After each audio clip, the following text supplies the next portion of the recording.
Muy buenos días para todos. Mi nombre es John Jairo Jaimes y junto a mi compañero Gabriel Castro venimos a presentar la historia de la arquitectura mediante la cual mostraremos a sus principales arquitectos, teorías y obras más destacadas que nos han dejado a lo largo de la historia.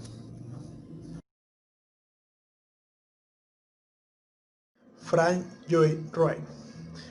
Él nació el 8 de junio en Richard Center de 1867. Nació en el seno de una familia de pastores de origen británico. Pasó su infancia más que todo en una granja de Wisconsin donde vivió en estrecho contacto con la naturaleza, algo que posteriormente condicionó su concepción sobre la arquitectura. Él terminó ingresando en la Universidad de Wisconsin para estudiar ingeniería, pero tras 2 años de haber realizado esto, se retiró. Y él comenzó a trabajar, a hacer estudios con Joseph Liebman, pero al considerarlo que era un arquitecto demasiado convencional, entonces él decidió abandonar ese puesto de trabajo y terminó trabajando con Louis Sullivan. Frank Lloyd Wright terminó diseñando bastantes edificios, centenares de casas, hoteles, teatros, colegios y sin olvidar también un molino de viento y una gasolinera. Fue el primer arquitecto que verdaderamente empezó a mezclar la naturaleza con el mundo constructivo y su uso recurrente de temas y materiales elementales como el diseño de planos abiertos, líneas geométricas, agua, piedra y cielo raso reflejó todo ello perfectamente en los edificios, realzando y asimilando su relación con el medio ambiente. Como entre sus principales características encontramos que las cubiertas sobresalen de las fachadas, las ventanas forman como una secuencia horizontal. Durante estos años diseñó bastantes obras como la Casa Winslow, tanto en River Forest y en Illinois, y bastantes viviendas unifamiliares. Entre ellas, una de las viviendas que más se le ha reconocido es la Casa de la Cascada. Una de sus principales teorías es que él siempre consideró un concepto de que los espacios interiores de los edificios deberían estar en contacto siempre con la naturaleza. Él rechaza el criterio de que los espacios interiores deben estar cerrados y aislados de los demás. O sea, él planteaba que los espacios deberían ser abiertos, con cada habitación que se abre con la sala, con la cocina. Entonces, que eso genere como una gran visual y una gran transparencia, generando más que todo esa relación con el medio natural, generando como una sensación de amplitud y abertura, y eso genera bastantes cambios positivos como permitiendo la entrada de la luz natural proveniente de la naturaleza. Entre sus principales obras encontramos la Casa de la Pradera. Esta se ubicó en River Forest, en Illinois, y fue construida en 1893. Esta fue una casa para una familia y como principales características encontramos que este siempre buscó que tuviera armonía con la naturaleza y que se vea bien de lejos y de cerca.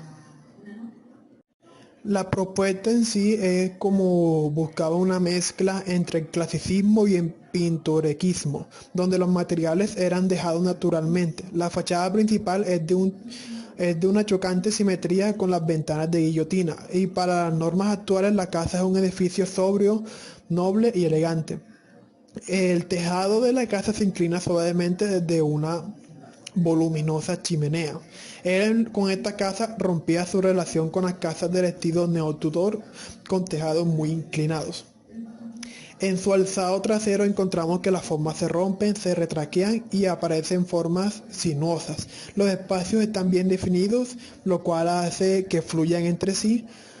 Y sobre el muro del piso superior es de un color marrón intenso, o sea que lo resaltaba más que todo con los colores que se presentaban dentro de la naturaleza.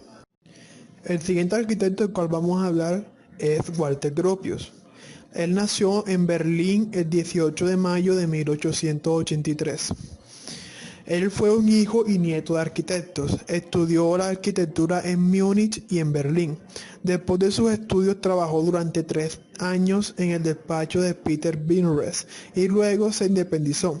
Se dedicó principalmente a la reforma y ampliación de la fábrica Fabus en Anfield, con sus estructuras metálicas finas, sus grandes superficies acristaladas y sus cubiertas planas, y sus formas ortogonales. Esta obra se convirtió en pionera de la arquitectura moderna.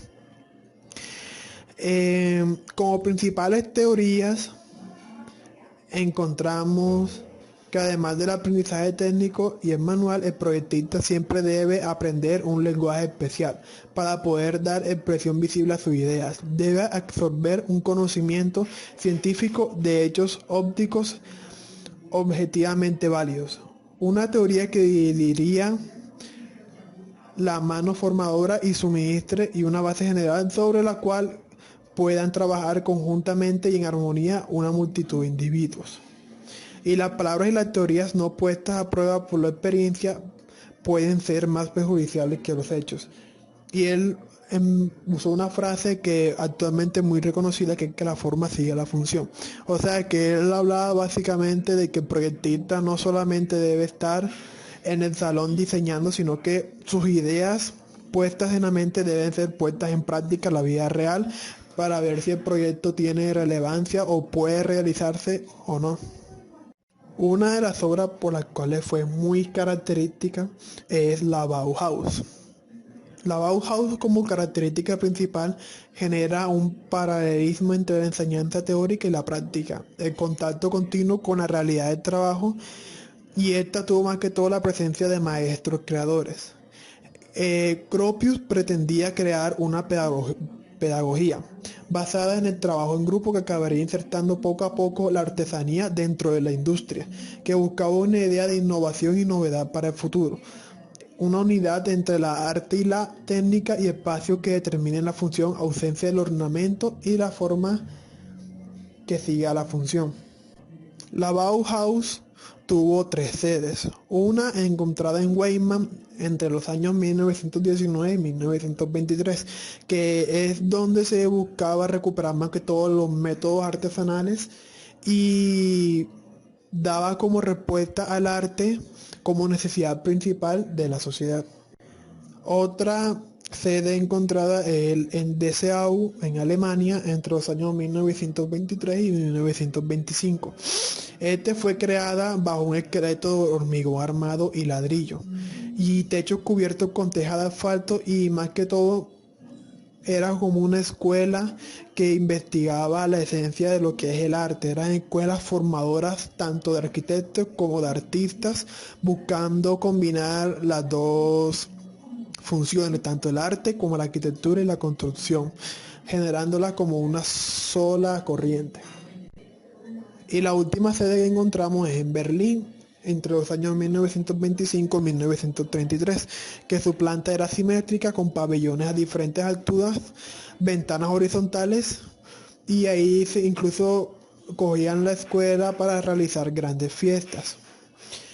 El edificio de la Bauhaus se usaba, como estaba dividido en naves, se usaba un cuerpo, lo que era directamente para la escuela de los estudiantes, y otro para los laboratorios, oficinas administrativas y espacios para la vida comunitaria de estudiantes. Ya que el edificio de la Bauhaus eran 2 módulos separados, uno para los estudiantes y otro para las oficinas administrativas, y otro módulo donde estaban los laboratorios, y todos eran unidos por medio de naves centrales, eran conectados, por lo cual daba una circulación simétrica en torno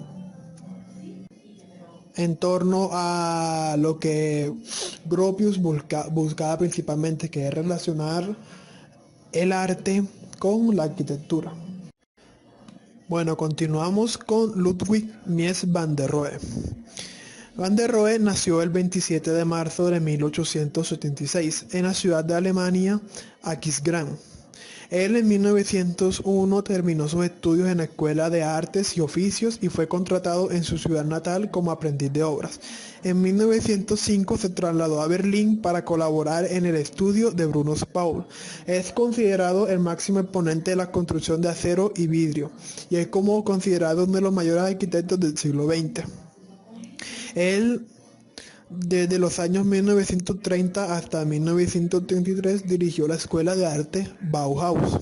En 1937 emigró a Estados Unidos y fue nombrado director de la Escuela de Arquitectura en Chicago. Él falleció el 17 de agosto de 1969 en Chicago. Entre sus principales obras encontramos el Pabellón de Alemania. Este fue construido en Barcelona en el año 1929. Este pabellón se concibió como un recinto de modestas dimensiones y refinados materiales, de vidrio, acero y 4 clases de mármol. Estaban destinados a albergar la recepción oficial presidida por el rey Alfonso, justo a las autoridades alemanas. Bueno, analizando un poco esta obra, el edificio explora por aquel entonces novedosos conceptos de planta libre y continuidad espacial. El diseño se rige con un estricto módulo de 1.9 metros cuadrados y está considerado como un ejemplo arquetípico de simplicidad y rigor constructivo, constituyendo uno de los materiales más famosas de la conocida máxima miceniana, menos es más. El pabellón muestra la influencia del neoclasicismo en las obras de Mies van der Rohe, entre otras influencias como la arquitectura japonesa y el suprematismo. La idea del proyecto fuera de crear un espacio fluido con una serie de ambientes conectados verticales y horizontales. Se plasman con particular rotundidad y libertad y las ideas del entonces naciente movimiento moderno. El diseño se rige por un estricto módulo de 1.9 metros y está considerado como un ejemplo arquetípico de simplicidad y rigor constructivo. Bueno, ahora continuamos con el arquitecto Rudolf Schindler. Él fue un arquitecto estadounidense pero con origen austríaco que nació en el año 1887.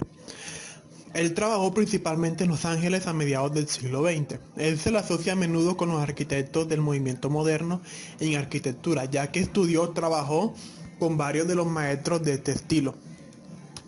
Rudolf Schindler él nació en el seno de una familia vienesa de clase media. Su padre era importador y manufacturero de madera de metal y su madre era costurera. En 1911 se graduó de arquitectura en la Universidad Politécnica de Viena y en la facultad su principal influencia sería el profesor Karl Corning, que a pesar de la presencia de otros grandes maestros en las aulas como Otto Warner y Adolf Loos, en 1911 conoció la obra de Frank Lloyd Wright gracias al influente portafolio Wasmont. En 1912 se conocería en la universidad a su gran amigo y rival Richard Neutra. Como sus principales características, los edificios tempranos de Schindler se caracterizaban generalmente por construidos en hormigón. En el año 45 desarrolló su propio sistema de construcción modular conocido como Schindler Frame, donde se destacaba como grandes ventanales en persianas y marcos en aluminio, donde era bastante simple, luces amplias, bioclimáticas y circulaciones simples, pero había destacándose la gran luminosidad y claridad. Su principal obra por la cual se destacó fue la Casa Schindler o la King Road House, que como características el control preciso de las alturas y la distribución de la luz natural definen una escala de la percepción muy natural. Es una casa diseñada con espacios de trabajo vivienda para 2 parejas, con una cocina compartida y un apartamento para huéspedes. Cuentan con 3 dormitorios, 3 cuartos de baño, salón, comedor, garaje y se asienta en un lote de 1800 metros cuadrados.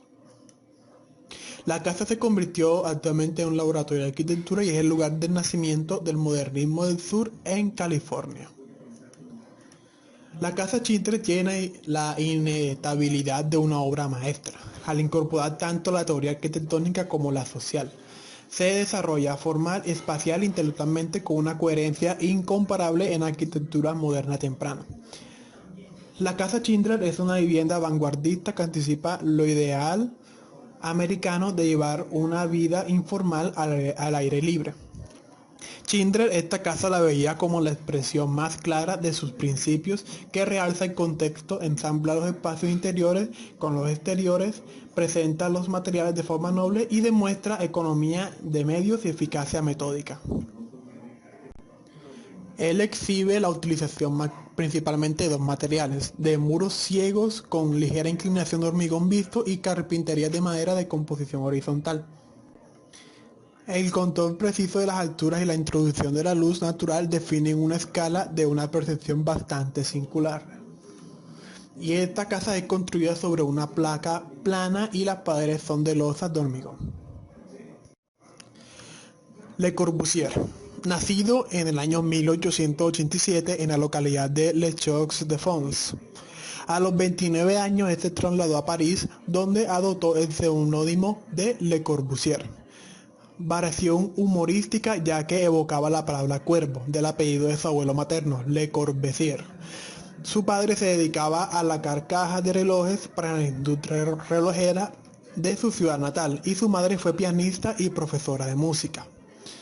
Además de ser uno de los grandes renovadores de la arquitectura moderna, Le Corbusier fue un incansable agitador cultural, labor que ejercitó con pasión a lo largo de su vida.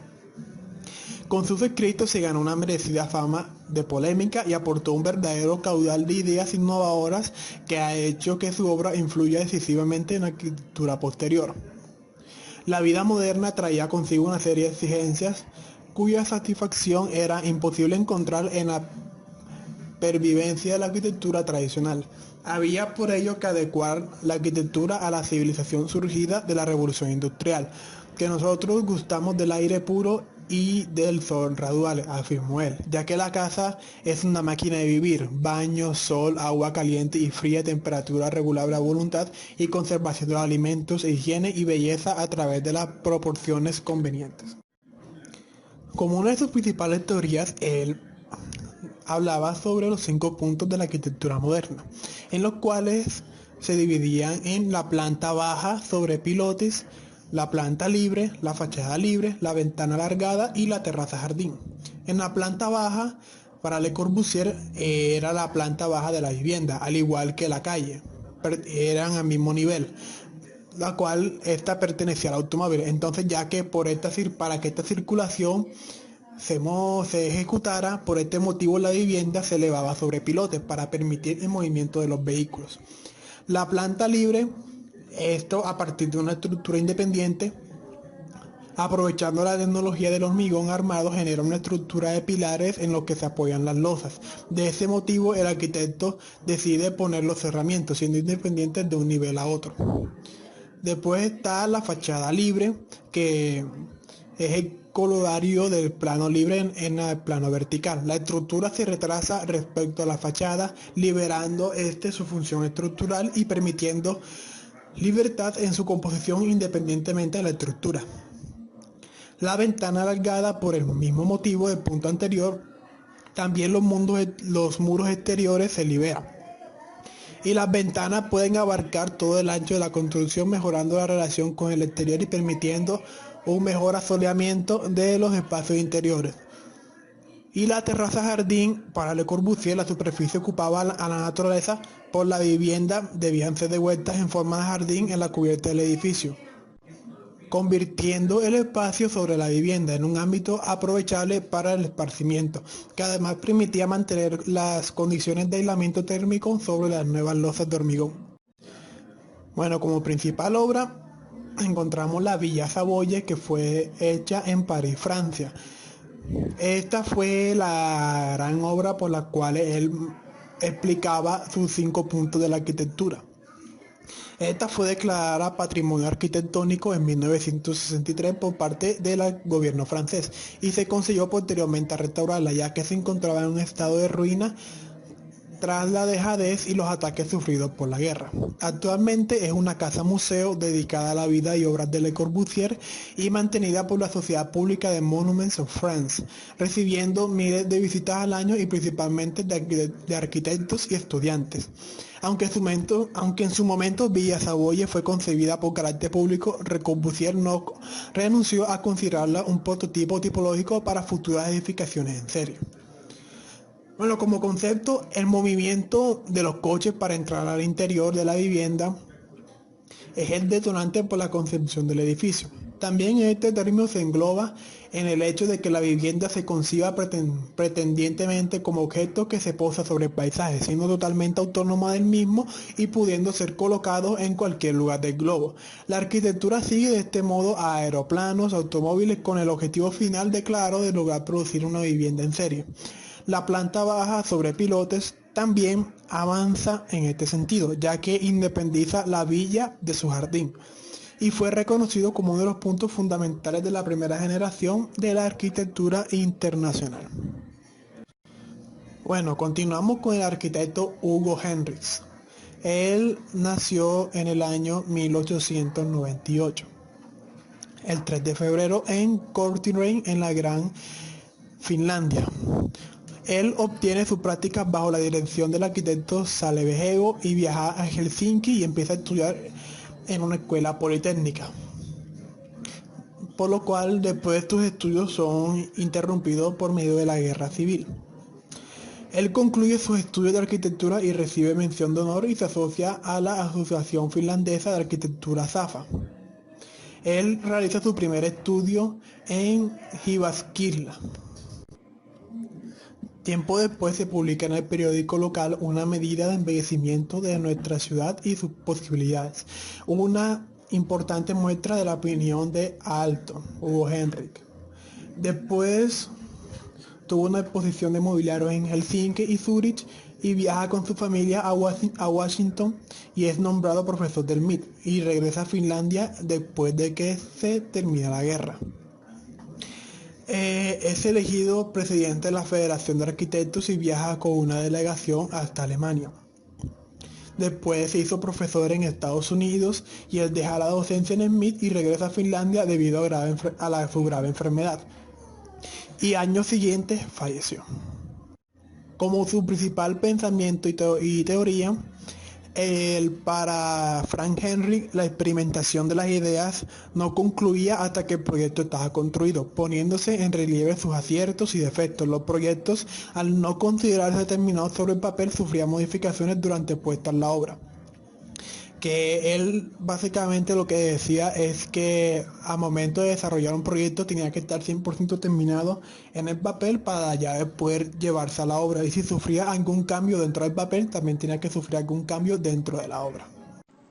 Bueno, vamos a continuar con la segunda parte del video. Yo les vengo a hablar ahora de Richard Neutra.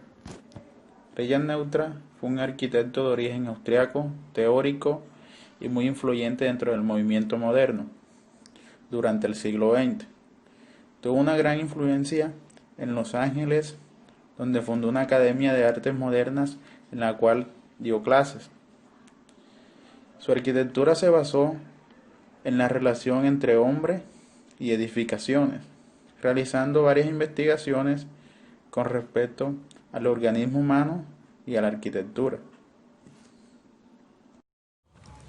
Casa Lovell es una de las casas más importantes del siglo XX, en la cual se emplearon materiales novedosos de la época como el acero y el cristal. Con esta obra Neutra pretendía integrar diseño y medicina naturista.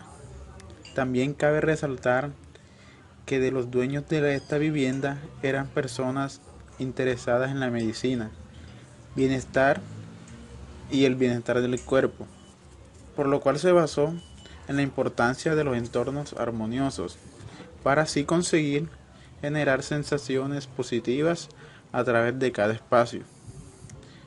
En cuanto a su concepto con relación a la forma, se evidencia el racionalismo y las fachadas simples, donde la jerarquía la tienen las pérgolas y los elementos verticales en acero. En la estructura se refleja la influencia de Le Corbusier, siendo muy similar a los pilotes de Villa Savoye. El acero resalta en la estructura que soporta los cristales para aprovechar el paisaje y tener una gran iluminación óptima. El siguiente arquitecto es Louis Sullivan. Es considerado como el primer arquitecto moderno de América. También fue un prestigioso teórico, el cual elaboró escritos donde expuso su pensamiento, como el clásico Autobiografía de una idea. Una de las frases más célebres y reconocidas de este arquitecto es: la forma sigue a la función.